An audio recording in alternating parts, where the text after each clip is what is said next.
வணக்கம்.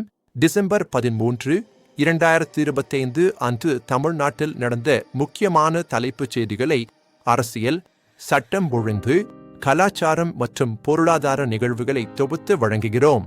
இன்றைய முக்கிய தலைப்புச் செய்திகள்: அரசியல் களத்தில் திமுகவினர் நீதிமன்ற நீதிபதி மீது கண்டனம், சட்டம் ஒழுங்கில் கொலை சம்பவங்கள், கலாச்சாரத்தில் காசி தமிழ் சங்கமம், பொருளாதாரத்தில் தொழில் வளர்ச்சி மற்றும் கன்னியாகுமரி கண்ணாடி பாலம் ஆகியவற்றை உள்ளடக்கியவை. அரசியல் களத்தில் திமுக எம்பிக்கள் மதுரை உயர் நீதிமன்ற நீதிபதியின் திருப்பரங்குன்றம் மலை வெள்ளத்தை ஏற்ற உத்தரவுக்கு எதிராக கண்டன தீர்மானம் கொண்டுவர முயற்சி செய்கின்றனர். திருப்பரங்குன்றம் கோவில் அருகே மலைப்பகுதியில் விளக்குகள் ஏற்றுவதை தடுக்கும் அவரது உத்தரவுக்கு எதிராக இந்த நடவடிக்கை எடுக்கப்படுகிறது. இது அரசியல் சர்ச்சையை ஏற்படுத்தியுள்ளது. அமைச்சர் KS நேரு மீது அமலாக்கத்துறை 1020 கோடி ரூபாய் லஞ்சம் வசூலித்ததாக புகார் எழுப்பியுள்ளது. ஆனால் அவர் இதை முற்றிலும் மறுத்து தன்னை தெளிவுபடுத்தியுள்ளார். அதிமுக பொதுச் செயலாளர் எடப்பாடி பழனிசாமி 2026 சட்டமன்ற தேர்தலில் அதிமுக மீண்டும் ஆட்சிக்கு வரும், திமுக ஆட்சியை முடிவுக்கு கொண்டு வரும் என்று உறுதியாக தெரிவித்துள்ளார். திருப்பரங்குன்றம் கோவில் விளக்கு விவகாரத்தில் காங்கிரஸ் கட்சி RSS மீது கோவில் மீது தாக்குதல் திட்டமிட்டதாக குற்றம் சாட்டி கடும் கண்டனம் தெரிவித்துள்ளது. சட்டம் ஒழுங்கு தொடர்பாக தென்காசியில் அரசு வழக்கறிஞர் ஒருவர் கொலை செய்யப்பட்டார். இது மாநிலத்தில் பரபரப்பை ஏற்படுத்தியுள்ளது. நிலத்தகராறு காரணமாக இந்த கொலை நடந்திருக்கலாம் என போலீசார் சந்தேகிக்கிறார்கள். விசாரணை தீவிரமாக நடைபெறுகிறது. எடப்பாடி பழனிசாமி இதுகுறித்து திமுக ஆட்சியில் சட்டம் ஒழுங்கு முற்றிலும் சீர்குலைந்து விட்டதாகவும் அரசு பொறுப்பேற்க வேண்டுமென்றும் குற்றம் சாட்டியுள்ளார். கும்பகோணத்தில் 12ஆம் வகுப்பு மாணவர் ஒருவர் 11ஆம் வகுப்பு மாணவர்களால் தாக்கப்பட்டதில் பலத்த காயமடைந்து உயிரிழந்தார். இது கல்வி நிலையத்தில் அதிர்ச்சியை ஏற்படுத்தியுள்ளது. இந்த சம்பவத்தில் தொடர்புடைய மாணவர்கள் அனைவரும் போலீஸ் கைது செய்துள்ளனர். வழக்கு பதிவு செய்யப்பட்டு விசாரணை நடைபெறுகிறது. கலாச்சாரம் மற்றும் சமூகத்தை பொறுத்தவரை தமிழ்நாடு அதன் பழங்கால கோவில்கள், திருவிழாக்கள் மற்றும் யுனெஸ்கோ உலக பாரம்பரிய தலங்களான மாமல்லபுரம் போன்றவற்றுக்கு பெயர் பெற்றது.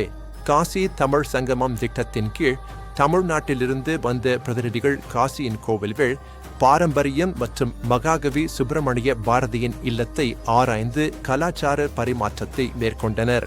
பொருளாதாரம் மற்றும் வளர்ச்சியை பொறுத்தவரை தமிழ்நாடு ஜவுளி, தோல், ஆட்டோமொபைல் உற்பத்தி துறைகளில் சிறந்து விளங்குகிறது.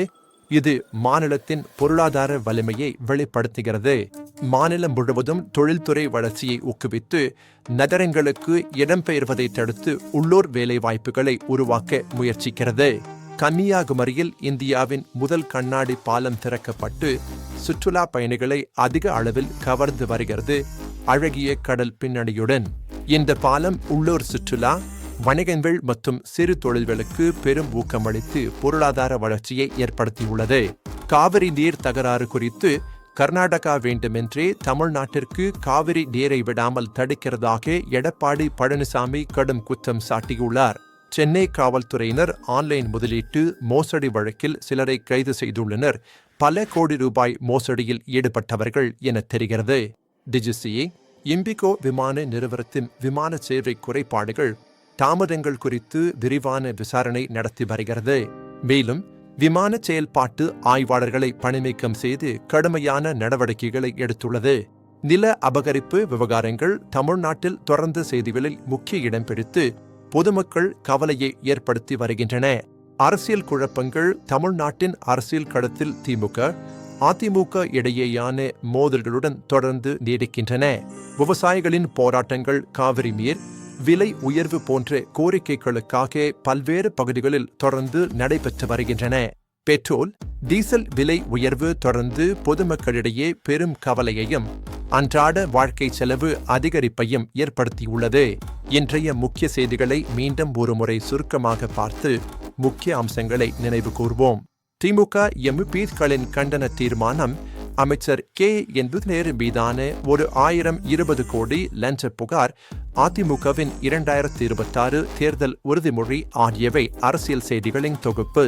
தென்காசி வழக்கறிஞர் கொலை, கும்பகோணம் மாணவர் மரணம், காவிரி நீர் தகராறு ஆகியவை சட்டம் ஒழுங்கு மற்றும் நீர் பிரச்சினைகளை பிரதிபலிக்கின்றன. கன்னியாகுமரி கண்ணாடி பாலம் திறப்பு, ஆன்லைன் மோசடி கைதுகள், இண்டிகோ விமான சேவை பிரச்சினைகள் ஆகியவை வளர்ச்சி மற்றும் பிற செய்திகளின் சாரம். இந்த அனைத்து நிகழ்வுகள் தமிழ்நாட்டின் அரசியல், பொருளாதாரம், சமூகத்தை எவ்வாறு வடிவமைக்கின்றன என்பதை அடுத்த நாட்களில் பொறுத்திருந்து பார்க்க வேண்டும். மேலும் விரிவான தகவல்களுக்கு நம்பகமான செய்தி ஆதாரங்களான ஊடகங்களை பின்தொடரவும், உண்மையான தகவல்களை பெறவும். இன்றைய செய்திகளுக்காக நன்றி. மீண்டும் சந்திப்போம். நல்ல நாளாக அமையட்டும்.